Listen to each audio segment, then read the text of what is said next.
What's up, YouTube? It's Bus in here. I wanted to continue my analysis of Dragon Ball CCG cards, and today we're talking about banned and restricted cards in Dragon Ball CCG.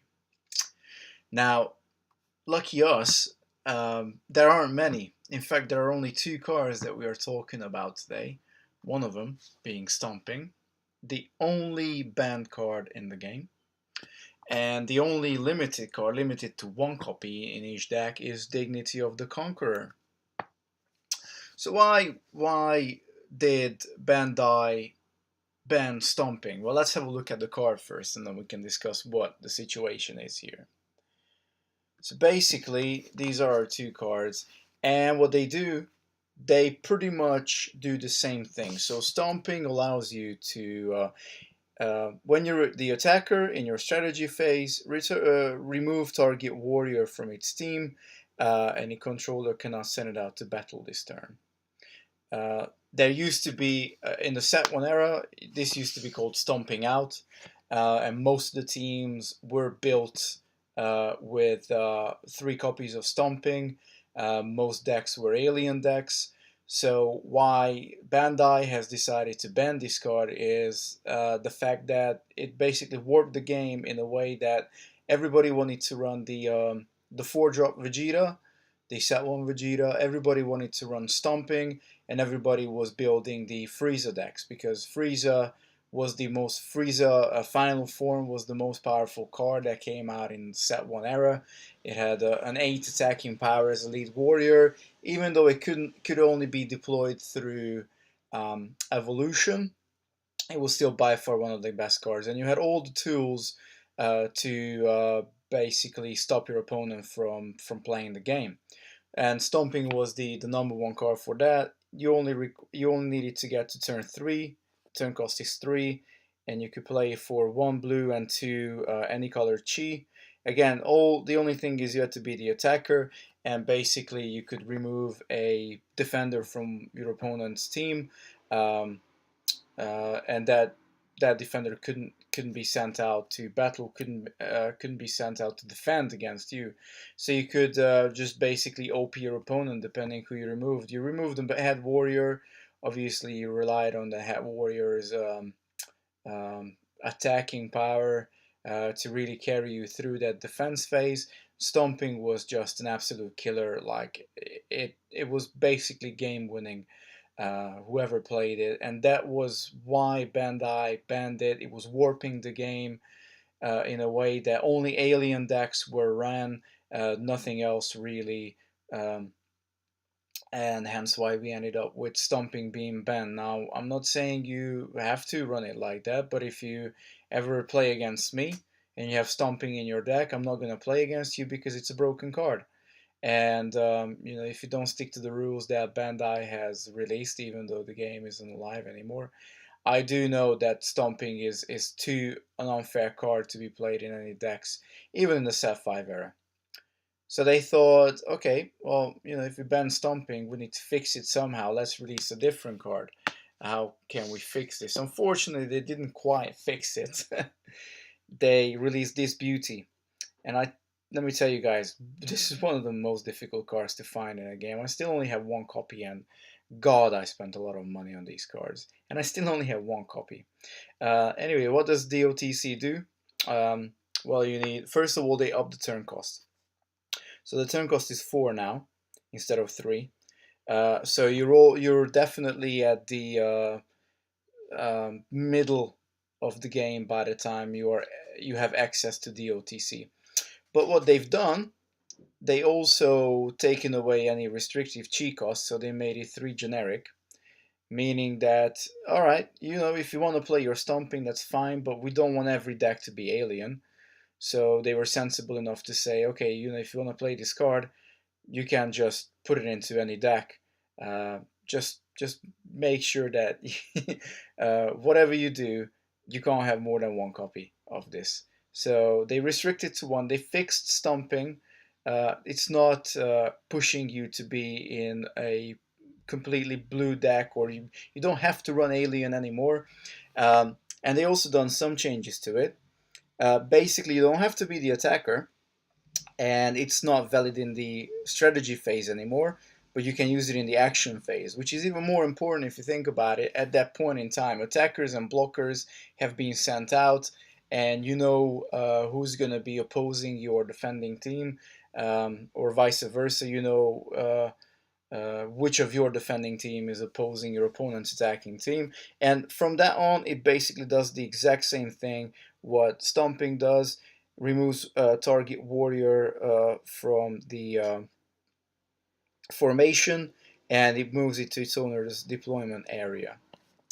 So this is how we ended up with DOTC. It's basically the fixed version of Stomping, um, and it just does what it does. Now again, you know, you could argue and say like, yeah, but why didn't they just stick with Stomping and limit that to one card? Well, because even one card being as powerful as this is, and I'm going to give you an example what can happen when you use DOTC in the game. You drop a Stomping, the one copy you can have in your deck.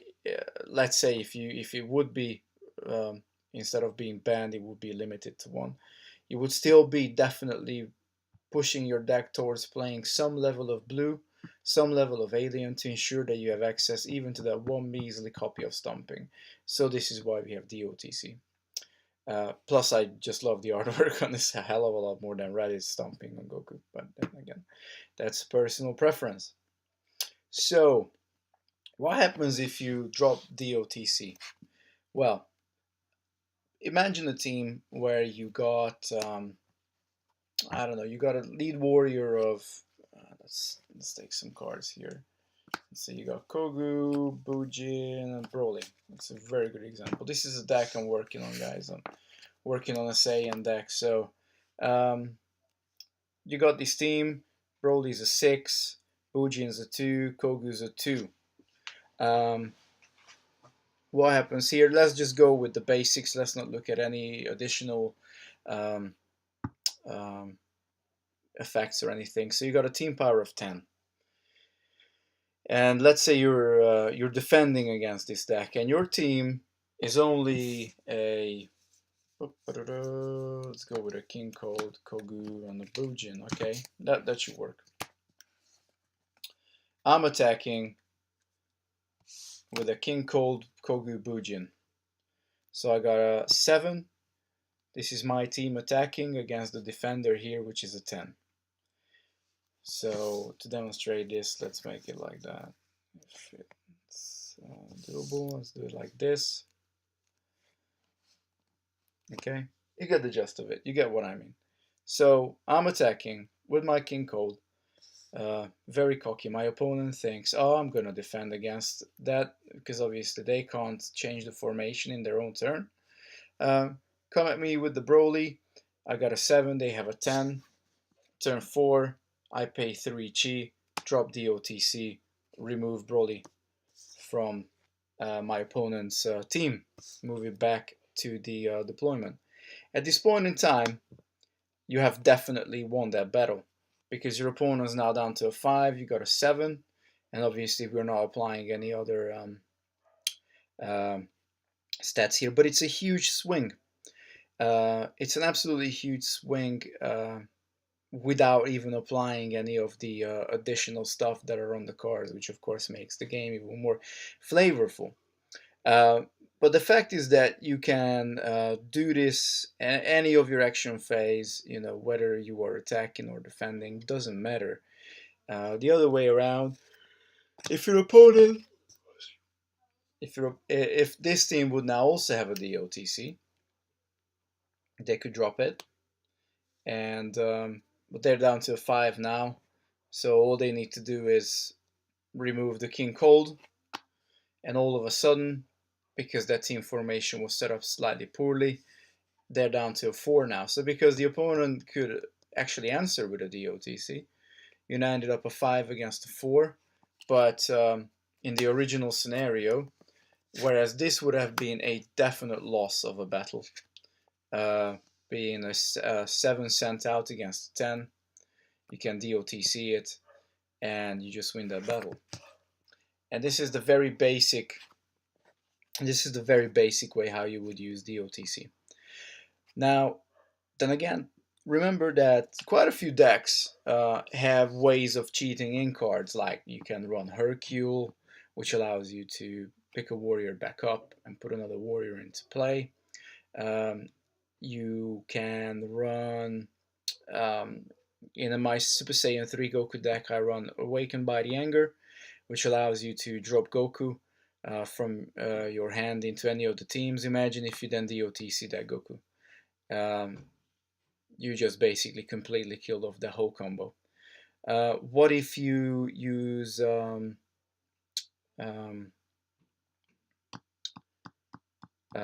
what's the guy's name? The commander from the Cooler Force. Salsa, I think his name is. Hold on, let me find a card real quick. Um, Captain Salsa, yeah. Captain Salsa. He also has a skill that allows you, if he's in your hand during the battle phase of your turn, you may deploy this warrior card and place it into one of your opposed teams. So one of the teams that somebody's defending against. And if this effect cannot be used if you were to deploy the warrior this turn. So if you haven't deployed anybody, you can drop Salsa from your hand, basically when you're attacking. And you can put it into any of your opposed teams. And don't forget, because again, you're not organizing your teams at this point, you can actually drop him to be a fourth member of a team. Normally you can only have 3 guys in a team, but with Salsa you can have 4. So I could say, okay, I'm going to drop Salsa into this team. Complete surprise, obviously part of the what you do in your deck, and then your opponent DOTCs it, all your tricks have gone to vain. And don't forget that most cards don't do this. It's very unique to be able to, well, fairly unique. There's a few cards obviously that get around deployment, but not too many, definitely. And it's just an absolute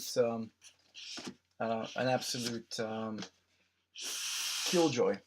I mean, whenever DOTC is dropped, if you play the game with a little bit of, obviously, insight into how most games are played, how most battles turn out, work out, then you are almost guaranteed to win that specific battle whenever you drop DOTC.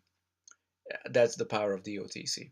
And the fact that you can splash it into any of the decks because it's got a 3 generic cheat cost makes it definitely one of the most flexible cards. I mean, one of my first videos I said, and I still stick to that if you have the ability, then every deck is 39 cards plus 1 DOTC. That is basically how you should build every deck. And I know I don't do it because I can't be bothered to constantly take out my DOTC from the one deck I have it in. It's in my SSJ3 Goku deck. But if I would have 8 copies, I got 8 different decks at this point in time, I would have a DOTC in every single deck. It's just so good.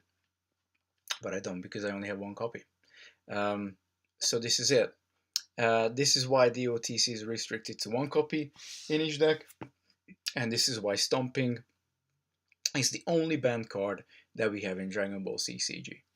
I hope you enjoyed this little video, and please don't forget to like, please don't forget to subscribe, share, please share the video, and comment. And if you dislike it, leave a comment and explain why, so I know and I can make things better. But you gotta understand, people, that this is my style, this is how I do my videos. It's all about showing the cards at hand, it's all about me talking to you, bringing it personally to you. It's just how I roll. Alright, so peace out YouTube, Bus Saiyan, signing out.